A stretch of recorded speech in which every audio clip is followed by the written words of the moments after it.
Hey, now we're going to get a blood sample from our arterial line on our patient.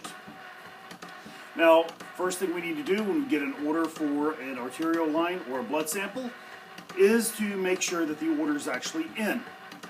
The second thing we would do, collect our supplies. Then before entering the room, we'll do our hand hygiene. All those steps have been done, and I would then do 2 identifiers on my patient to make sure I'm drawing the blood sample on the correct patient. So all those steps have been done. Now I'm going to show you the process of collecting an arterial sample on a no-waste system.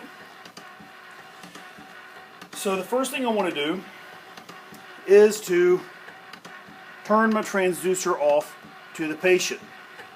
I will probably then also be hitting alarm silence on my monitor because this alarm is going to be alarming now. I will then take my no waste system. This one I squeeze here on the sides, pull back, and I'm going to pull back a full 10 cc's.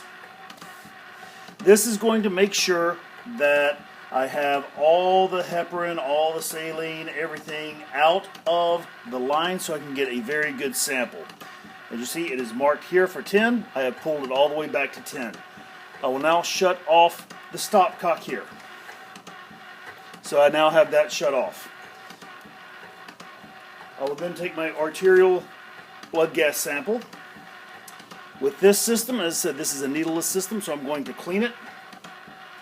I will now place it on, I push down and squeeze and twist, and I turn it off to the supply system.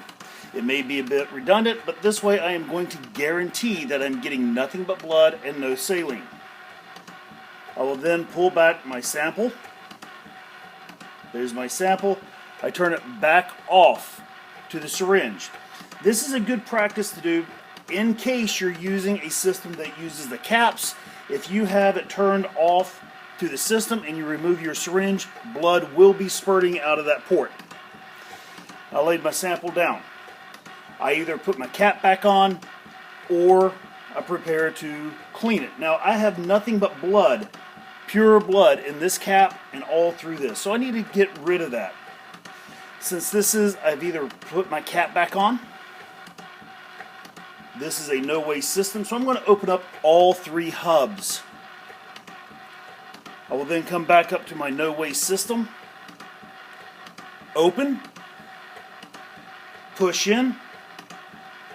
I am now pushing all that saline, and there's a little bit of blood in there, all of that mixed back in. And as I'm pushing it through, since this sample port is open, it's flushing the blood out of that sample port so it will not clot off. Now, I'm not quite done. I still have it turned off to the patient, so I'll turn it off to the zeroing port. And with this system, I will now squeeze on both sides to flush, and the fluid will now go flush through. And how long do I flush it? I flush it until the line is clear. And then this will also be cleared. My line's clear. I now turn it back off to the sample port. Now I am finished, and I am ready to send my sample to the lab. That is all the steps on how to get a blood gas sample from a no-waste blood gas line, arterial line.